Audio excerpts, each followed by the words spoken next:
this is an iHeart podcast. Guaranteed human.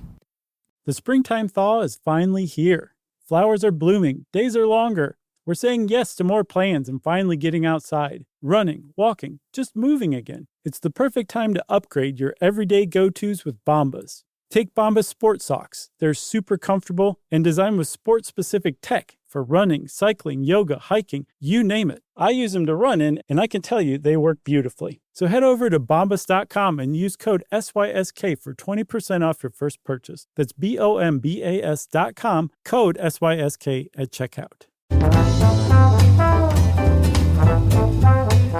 Hey, and welcome to the Short Stuff. I'm Josh, and there's Chuck, and this is Short Stuff about a really amazing fad that I hadn't heard of until fairly recently, Chuck. I somehow knew about this, Really? and I'm not sure how. Huh. You think your mom might have worn a paper dress and told you about it or something? I don't think so. But we're talking about paper dresses. In the mid-1960s, the Scott Paper Company had a new product to promote called DuraWeave. It's basically mostly paper and then about 70% rayon. And it was sort of just like a little more durable napkin that they were super stoked about. Plastic was all the rage. I don't know what that has to do with rayon. Rayon's a kind of plastic, I believe. Is it? I believe it's like a plastic fiber. Okay, great. Yeah. Plastic was all the rage, like I said. And they said, all right, here's what we're going to do to try and market this thing. We're going to show how durable it is by making clothing, making some dresses out of paper. And it was literally just a marketing thing. And you like sent out like clip something off and mail it in, send in like $1.25 to get your paper dress mailed back. And then a few weeks later, you might have like a little red bandana print paper dress to wear around. And it went off like gangbusters. It just blew up. Like they had two dresses to choose from. Scott called the dresses Paper Capers. And they both were the same cut. They were like an A-frame, like mod mini dress. Yeah. And like you said, one was red bandana, the other is black and white op art. And for some reason, they just happened to touch a nerve. And like you said, it took off like gangbusters.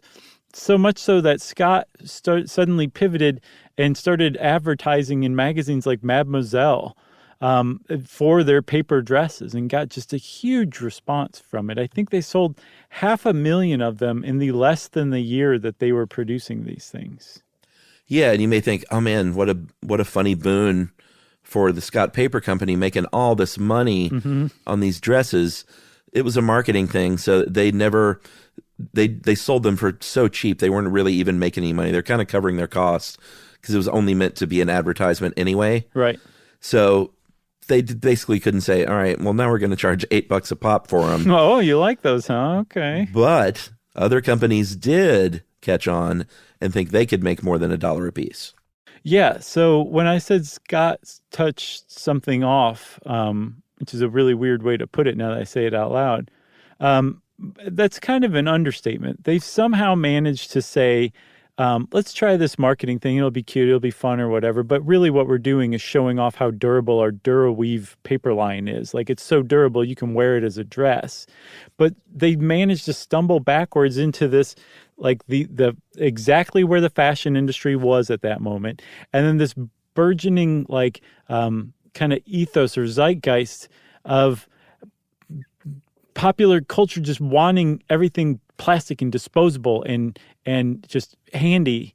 And they put them together accidentally in these paper dresses. And I think that's, from everything I saw, that's why historians think it took off and became a fad like it did. That's right. And they were, I think there was about $3.5 million worth of these paper garments. And we'll get to, after the break, all the different kinds they had at the close of 1996. That's a lot of money in 1966. Right. It's a lot of money in 66. And I think the Wastebasket Boutique, which is one of the paper design houses, were making 100,000 of these a week at one point. Yeah. Isn't that nuts? It is good nuts. And we're going to take a good break and be right back. Yeah.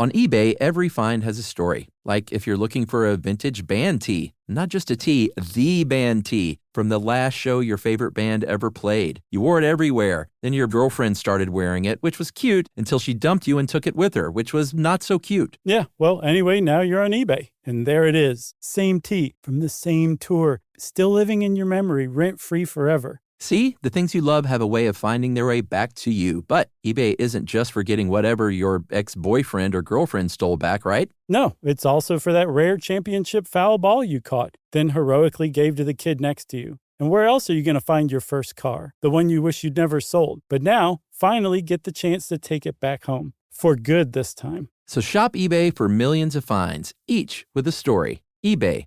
Things people love. The springtime thaw is finally here. Flowers are blooming, days are longer. We're saying yes to more plans and finally getting outside, running, walking, just moving again. It's the perfect time to upgrade your everyday go-tos with Bombas. Take Bombas sports socks. They're super comfortable and designed with sports-specific tech for running, cycling, yoga, hiking, you name it. I use them to run in, and I can tell you they work beautifully. So head over to bombas.com and use code SYSK for 20% off your first purchase. That's BOMBAS.com, code SYSK at checkout.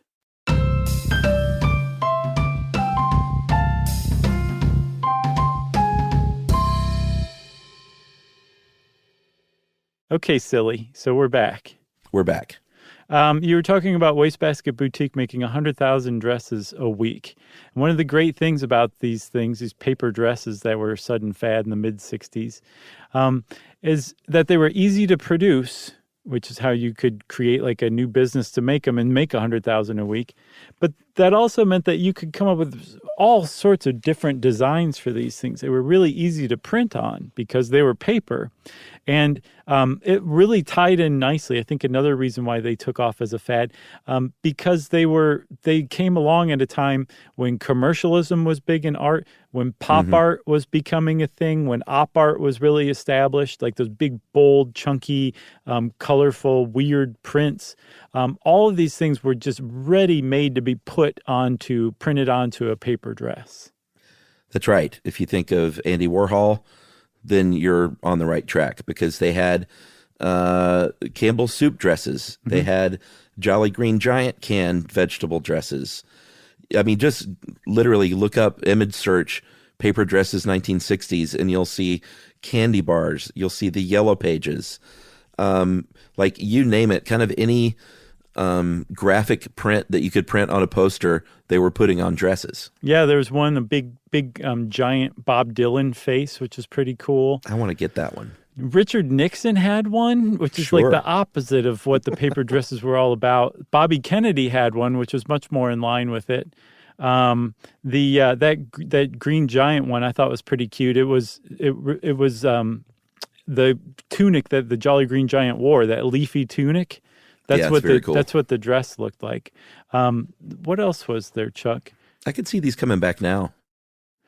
If they were recycled. Right. If they were recyclable, biodegradable, all that stuff, I could totally see it. But that was one of the things, like nobody cared about that stuff in 1966. It was, you can put these things on, you can buy them for cheap, you can wear them a few times and you throw them away. And there were like really, it was such a big fad that people were starting to rethink how we like do things like travel. Like apparently hotel chains were having meetings about how they were going to start selling entire lines of paper clothing so that when you went to a hotel or like a resort or something for like a week, you didn't pack a suitcase. You just showed up, bought whatever clothes you needed out of their gift shop, and that's what you wore, and you threw it away, and then you put the clothes that you arrived in back on to go home, and that was it. Easy peasy, beautiful cover girl. Yeah, it's kind of funny to look, like every great idea in history has so many bad ideas attached to it. Right. I feel like people won't want to wear their own clothes that they shopped for and just for the benefit of leaving their suitcase at home. That one didn't take off. They did make other clothes though. They made men's suits. They're kind of hard to find images of these, but I finally dug one up. It looks like a wrinkled napkin, basically. Yeah, this DuraWeave stuff, you've almost certainly experienced it. Anytime they put a bib on you at the dentist for like a cleaning, that is basically DuraWeave. If not actual DuraWeave, it's like a competitor to DuraWeave. That's what these dresses were made out of. Yeah, they get very wrinkly. But again, in terms of these young women who were sort of out on the town in these things, there were a bunch of benefits. They always had something new that they could put on, which was a big deal. They could tell mom to go stick that sewing machine where the sun don't shine because I've got tape and a pair of scissors. I can alter this thing however I want. I can be a little risque and cut the belly out of one of them, or cut a really low back if I want to. It was sort of, the time of the sexual revolution. So all of these different things came together to make these super popular. Yes. And like any good fad, it ran its course and just went away almost as fast as it came on, and left people saying, what just happened? Right. But this was one of those fads where a lot of people have some ideas about why it went away so quickly. And there's some pretty good theories. One of the first ones is that they were almost exclusively super mod mini dresses. Yeah. And those were no longer in by the end of the 60s. They were super in 1966, but they were not so in say, 68 or 69, right? That was a big one. Yeah, there's not a lot you can do style-wise, but that is one shape that you could definitely make a paper dress out of, and it just happened to be popular for a few years. There's a guy named Jonathan Walford who I saw interviewed in, I believe, I don't remember. But also, by the way, shout out to History's Dumpster, Textiles in Context, Groovy History, and Timeline for giving me these ideas. But in one of those, Jonathan Walford, who's a curator of the Fashion History Museum in Ontario, he's like probably the biggest reason they went away is because they were not particularly comfortable to wear. No, they don't look super comfortable. And like I said, they get really, really wrinkly. So it's sort of a one-night affair, I would imagine. The other kind of downside, there's always been terrible men, and men got into a habit at parties of like, oops, I spilled my drink all over your dress that's now like dissolving in front of my eyes. Sorry. A boomer would do that? Yeah, no way. So that was another one too. But one of the ones that you've, like in almost any article you'll ever find about paper dresses that explain why they went away, is that people became much more environmentally conscious. Yeah, a little bit. That's entirely possible that was a big driver of it. The first Earth Day was in 1970, so that was around the time these things faded out. So it probably would have seemed pretty gauche to wear like a disposable plastic paper dress that you were going to throw away after a couple of wears.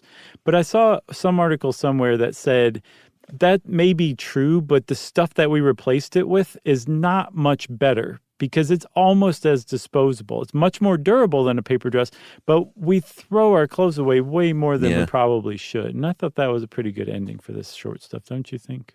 Yeah, and when we were talking about if they could do this today to make them out of recycled materials and recyclable, they would also have to do a comparison that said, by the way, the thing you're wearing had this sort of impact on the environment, by the way. Yeah. Well, look for Chuck and I in matching Canadian tuxedos made out of paper in the near future someday. And don't spill your drink on me. And that's it, everybody, of course, for Short Stuff, which means Short Stuff is out. Stuff You Should Know is a production of iHeartRadio. For more podcasts from iHeartRadio, visit the iHeartRadio app, Apple Podcasts, or wherever you listen to your favorite shows.